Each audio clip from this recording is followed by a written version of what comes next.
is Argo Duenas, and I'm your host for today. I'm also the owner of Back to Nature Health and Wellness Center, a holistic center that has served the Baltimore, D.C., Virginia area for over 30 years. The mission of the show is to not only provide health and wellness information, but to present positive images and inspiring interviews. Today, I'm truly honored to have as my very special guest today, Stephanie Y. Drake. Hello.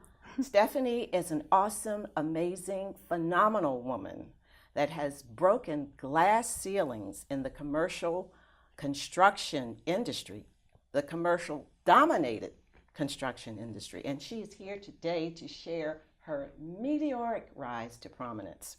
I'm going to read her bio right now, so give me a minute, okay?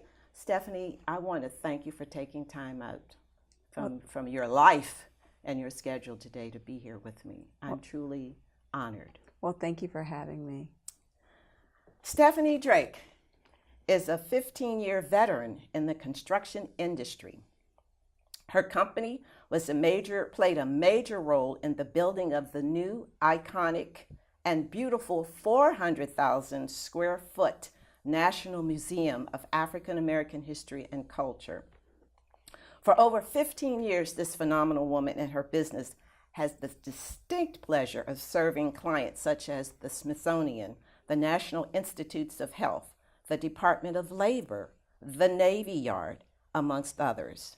Ms. Drake has led a diversity of small and large complexes in the D.C. area. Stephanie is a 20-year resident, but now she lives here in Annapolis, and I'm so happy that you're here. I am as well. And now we're friends forever. Forever. Stephanie is currently on the board of directors of Our House, a nonprofit that serves at-risk young women, and is the past president of the African American Real Estate Professional. Stephanie has also been recognized by the Washington Business Journal, the Minority Business Leaders Award recipient in 2008, the Metro Area Women-Owned Business in 2012, and have been featured in Essence Magazine, the Atlantic Post, and the January and February 2010 Smithsonian issue of Minority Business Enterprise Magazine.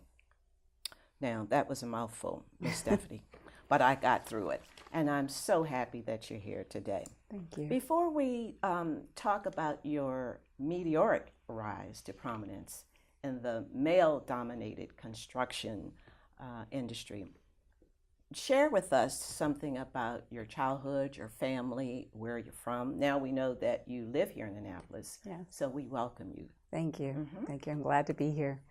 Well, I am actually from Columbus, Ohio. I was born there and raised there most of my life until my mother moved us to Atlanta, Georgia area, and I was there for most of my high school year. And ultimately went to college at Georgia State University with an accounting major, and upon my graduation, before my graduation, I interned at First Union National Bank.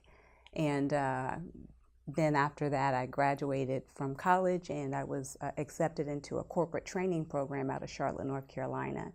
So the reason I ended up here is that they ask you during the interview, where would you like to be placed after the graduation of this program?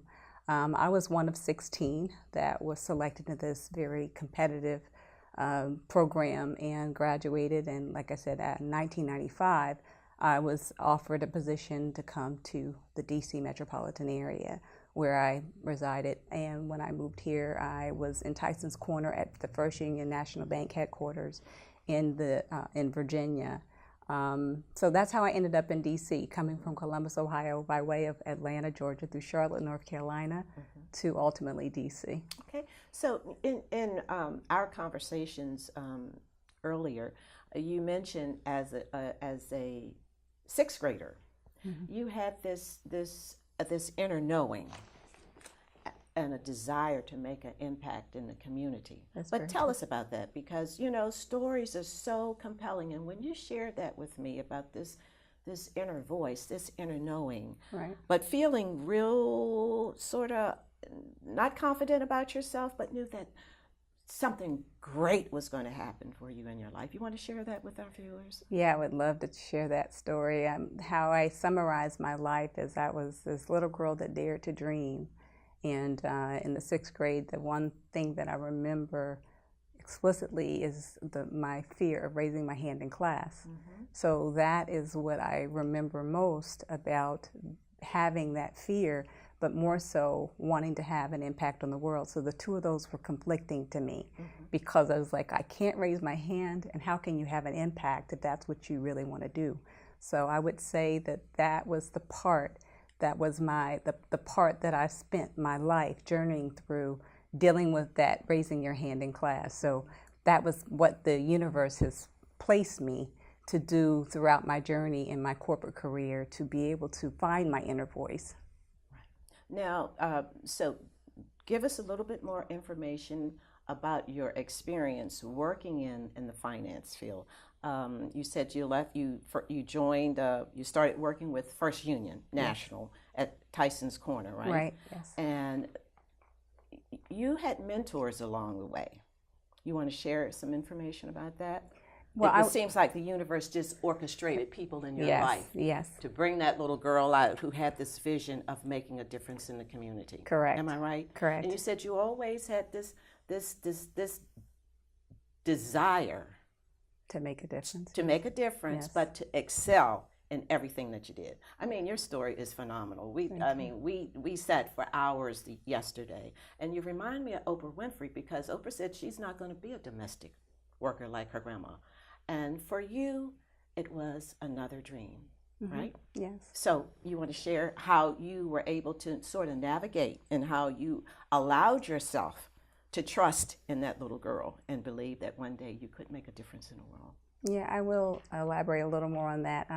Again, when I was in elementary school and even through high school, the thing that I felt that I was the strongest in was math. That's mm-hmm. all I thought I was good at, So I really looked at being really great at math, which is how I chose my, what degree I was going to get in college. So I thought naturally I should go get an accounting degree if I'm good at math. So that was the one part that kind of connected me from being good at math to, going to college for a degree in accounting. So I was, like I said, that was a big deal for me. So when I was in college at Georgia State, I ended up interning at First Union National Bank. And during that time, I did rotations throughout the different levels of the bank. Mm-hmm. And within those different levels of the bank, I met all kinds of people. And one woman in particular that I met during one of my rotations in the real estate owned department, her name was Tandy. She was an awesome young lady who was, excelling in her career. So she's the one that actually recommended that I consider this, this opportunity of corporate training program. And so again, yeah, that was I had my fears, but I would say ran through my fears in my life. Right. And by running through them and just really focusing on, first of all, I had a fear of failure. That was number one that made me excel.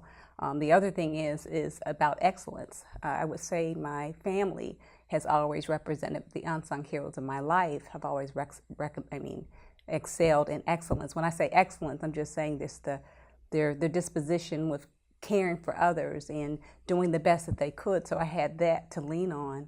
And so again, I think that during my career, lots of people saw that in me, though I might not have saw it in myself. That's what I ran from. That's what I started from. So I would say that yes, you're right. There were people that I came across their path, and they came across my path, that saw the best in me. And when they recommended that I try something, or that I got, for example, the training program, I went through that. And then after going through the training program, I spent time in the corporate bank. And in the corporate bank, I came across another colleague that was very senior, the senior guy of the commercial real estate group at First Union.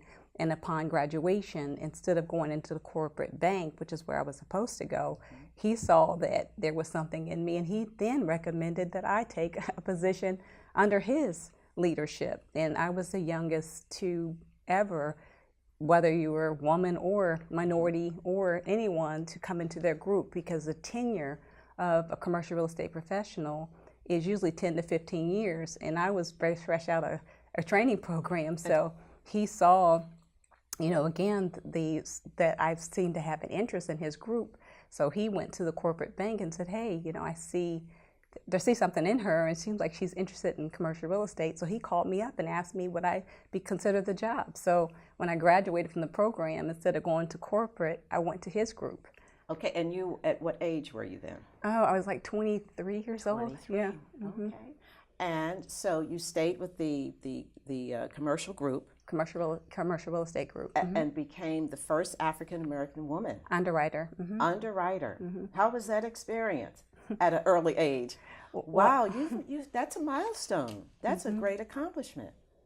Yeah, I mean, at the time, again, didn't really think about the fact that I could not do it. I mean, I'm sure that there was something in the back of my mind, but again, I think the universe and opportunities opened up, and all I could do was go through the door and then figure it out. So I've always been a figure it out kind of girl. So when I went into commercial real estate, the first transaction actually that he gave to me that said, this is your deal, was a $100 million REIT transaction. Wow. And when he gave it to me, I didn't even know what REIT stood for. What does REIT stand for? Real Estate Investment Trust. Okay. $100 million transaction. Yeah. Your very first one. My first deal. Yeah. Wow. So naturally, I kind of looked like, oh, wow. So all he did was point me to a file cabinet for me to look at an old transaction, and I had to kind of read through that and spend some time. And underwriting is a very unique thing where you're underwriting the borrower, you're underwriting the cash flow and the historical performance, and doing financial statements and all that kind of stuff. And again, I'm fresh out of school, right, but I had to figure it out. So this was like almost, I was in the military myself, and I was also in the workforce, in the government. Right. But many times when you graduate from college, when you go there, when I was in the military, it's on-the-job training, but you had to do your own on-the-job training. Am I correct? Very much so. So this $100 million transaction, you figured that out. Well, I won't say figure, but it took a while. I mean, it wasn't as, the fast forward of it is that, yes, I had to figure it out. That's I worked right. Probably, it was countless hours every day. I was probably at office till 4 o'clock in the morning almost every day, trying to keep up with it. And imagine giving your boss, who's your new boss, that saw something in you that you're just trying to figure it out, and you pass them your underwriting package, and he's redlining it. Nothing negative. It was just kind of a lot of redlining, and as he redlined it, I had to go back to the drawing board and go back to the drawing board. And ultimately, that deal was approved for the $100 million REIT transaction. I don't know how many months later, but it did get done. You are amazing. With a lot of work. You are at the age of, once again, 23. Wow. So you stayed with that group for how many years? For about 3.5 years. Okay. Yeah, about 3.5 years. And then you took a leap of faith. Am I right? Some years later. Okay. Right. In 2001, you retired. Right. At the age of 32. Yes. Now tell, and you started your own business, Drake Incorporated. You want to share that with our viewers? Yeah. That's amazing. Yes. Well, let me backtrack. Why did not you stay in corporate America? Because you could have gone on to be president and da-da-da-da-da-da. But there was something inside of you, right? That was guiding you. Yeah. Okay. Yeah. Well, the fast forward of my corporate career, I left First Union, went to work for another organization called GMAC RFC, and then after that, my final corporate job was at a company called Allied Capital. Right. And at that time, they recruited me as vice president. So again, I wasn't looking to be vice president or executive vice president. That was just, again, an opportunity that opened up for me. And that was where I concluded my career at Allied Capital. So when I was 32, it was just, to be honest with you, my father had just passed away, I think, the year before. And I think at that point, it wasn't just his passing, but it was more so of me just looking at myself, remembering the little girl that said she wanted to have an impact. And I, to me, I had built, my experience. My experience had grown. I had been an underwriter. I had, grown and had really got all the things that I felt like I wanted to get out of my corporate career. So in 2000, I had been thinking about it. So I ended up paying all my bills off. And again, I say, kids, don't try this at home, because I didn't have a plan. It was just, I said to myself, it was a burning desire that it was time for me to part ways with corporate America. And that's what it was. It was truly a leap of faith, and in hindsight, that's what it was. But in my heart of hearts, I felt like I had finished that chapter of my life. And so I took a sabbatical for 9 months in 2001 when I retired as the VP at Allied, and just took some time off and did some meditation and trying to figure out what I was going to do. And so in development, when I was doing finance, I had to underwrite developers and contractors in order for a development deal to transaction to be done. Right. So because of my experience with that, I had the development, finance, I had, done term sheets and dealt with legal counsel and legal documents, but I was missing construction. Right. So after my 9 months, I woke up and I said, there's something I'm missing. I wanted to do community development, was really my ultimate goal. Okay. But again, I had just enough money to live for really 9 months. I had done my math and I figured out how much I needed to have in order to take care of myself. And I had 9 months to figure it out. So in the 9th month, believe it or not, I woke up on a Sunday. It was in March of 2002. I woke up and I said, construction, that's what I'm missing. So I ended up calling a colleague and I said to him, hey, I'm thinking about starting a construction company. Wow. And so I called him and I said, again, no prior experience with it, but I felt like in my spirit I needed that in order to be the best community developer. Right. So I started the construction company doing a number of as soon as my friends and colleagues knew that I started a construction company, I ended up with clients, just like that. Well, who were some of your first clients? I know I mentioned some in your bio. Right. Who were your clients? So in 2003, which is when I incorporated, the Drake Incorporated, my first clients were actually GSA and Smithsonian. Okay. Those were my first 2 clients. Okay. And you had developed a relationship with the Institute, the Smithsonian Institute, for years, and became one of their general contractors. Right. Is that correct? Mm-hmm. Okay. You want to talk about that a little bit more? Yeah. And also the museum. Right. Tell us about that, because that's huge. Right. Well, to be honest with you, I remember when I left, when I was deciding to go into the federal government contracting life, I was debating of whether or not I was going to do that or not. Because I knew that was a big step, because I was doing the construction for a reason and a season. The reason was for me to be able to build my own buildings, build my own developments. Right. But it ended up, I talked to a colleague and I was like, look, I'm thinking about going to the government arena. And again, it's not an easy thing to do. It's a lot more to that story, but I won't bore you with all the details. But he reminded me, he said, well, Stephanie, you know what you want to do with your community development. Imagine if you have clients like Smithsonian. Imagine having clients like, the NIH. Yes. And just imagine once you kind of build that up, it'll just help to, for your platform to do your community development ultimately. So that's what made me actually transition and go into the government. And so when I was working at Smithsonian, I started out with small jobs. Like they gave me not they gave me, but I got to cultivate some relationships, and they gave me an opportunity. So I got an opportunity at Smithsonian that way, doing like maybe a $10,000 build out. I went to do some work at GSA for $2,500. It was like little small contracts. And over time, getting repeat business from those clients, it expanded to places like the Navy Yard and the Department of Labor and other places.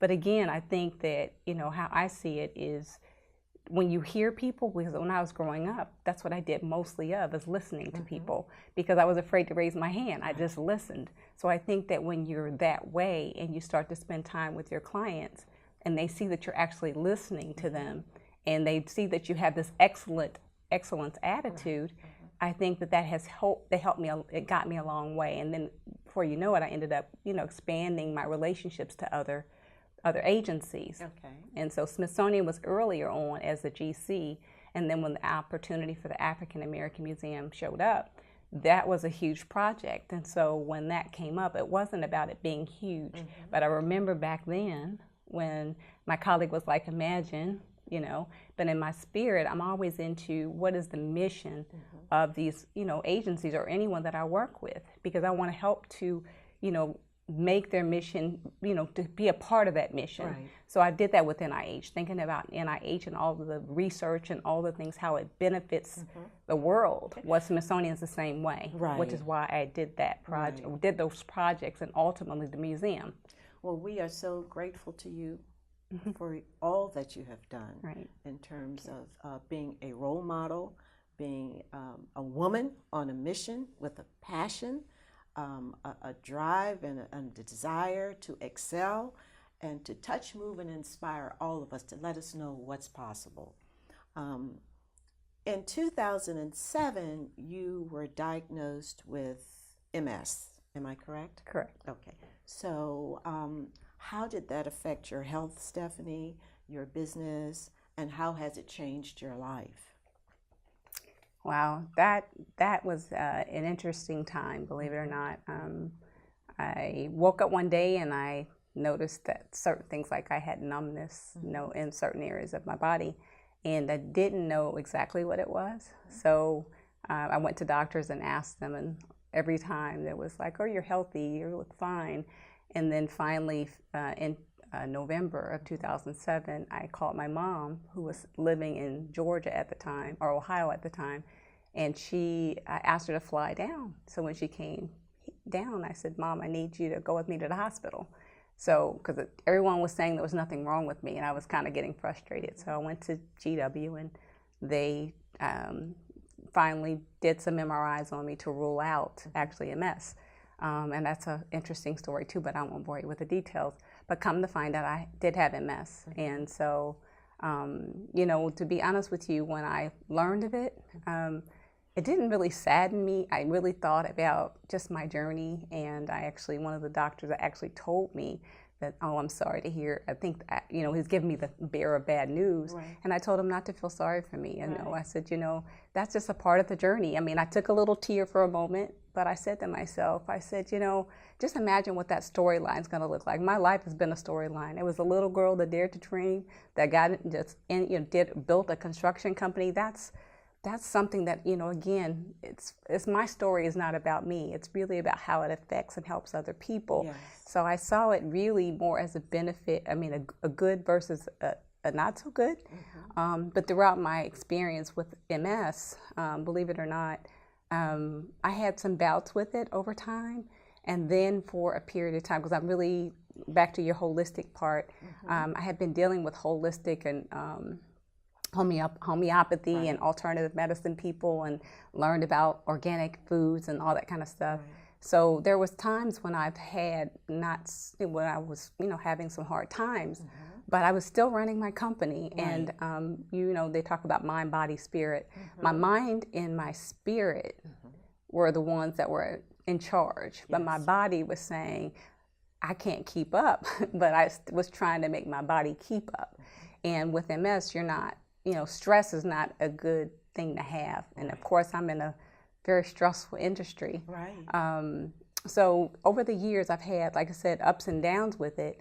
And for a period of time, some of the symptoms associated with this had started to subside, because I was, again, doing acupuncture, just doing different things.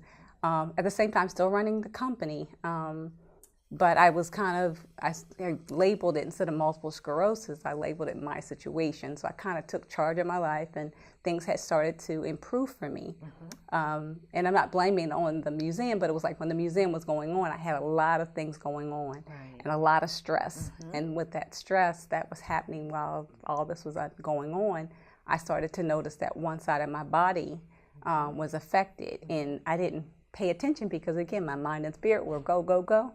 And before you know it, my whole right side my leg was dragging, and I didn't even know why it was dragging.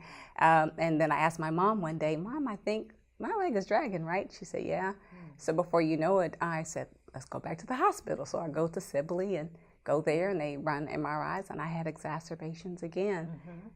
So the good news is that I'm still here. Yes. You know, Absolutely. but at the same time, I realized that this chapter of construction, which was a great chapter and a great experience, and it's, you know, did workforce development, created jobs and all the things that the impact of the making a difference did happen for me, that I had to really humble myself to say mind, body, and spirit have to be in alignment. Absolutely. And I decided last year, once I finished the museum in 2016, that I was going to finish up my work at NIH and say, okay, just take a bow, job well done, and reconvene later once you sit down and allow your spirit and everyone else to agree on what your next chapter is going to look like.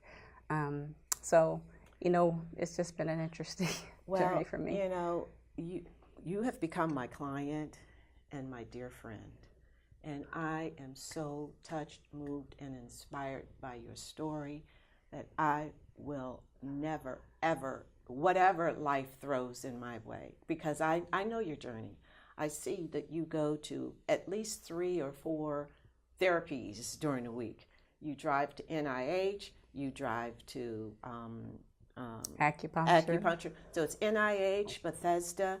You're still very independent. You're able to manage and overcome, Stephanie, with your mind, body, spirit in alignment with God's will and divine purpose for your life. So you're on the next chapter. Maybe next book. chapter. Yeah. Maybe it's a book that's about to, be birthed in your life. But I just want to thank you so much. You know, my heart is, I'm overjoyed. Thank you. To know that I have a friend who inspires me, who gets up every day, who doesn't allow life to, take you down, or take you to a place you don't want to go. So I'm so happy for you. For my viewers and for those who are watching today, I know today that they are touched, moved, and inspired. And they're so inspired that they will also look within themselves and find out what their dream, what their passion, what their hope is, because we all have a divine purpose and a calling. And you are the epitome Thank you. of a one who answered that call and answered that purpose at a very early age in your life. Do you have any final comments or anything that you want to share with our viewers before we go?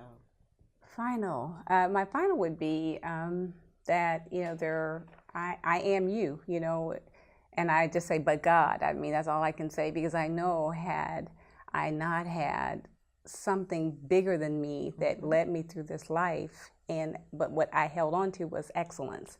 Even the things that I didn't think I had, I never even actually said it to myself. I just held on to excellence, and I think excellence is really the key to not necessarily success, but for you to really create opportunity, to whether it's servitude, whether it's running a business, whatever it is that your heart desires. And to me, don't ignore your heart's desires. So that's what I would say. Thank you so much for being my very special guest today. Thank you. God bless you. Bless And you may too. God continue to bless and keep you. Thank you. Thank you so much. And thank you for watching Your Health is Your Wealth. Remember, in this very present moment, we do have the power to take charge of our life and our health and make it a great day.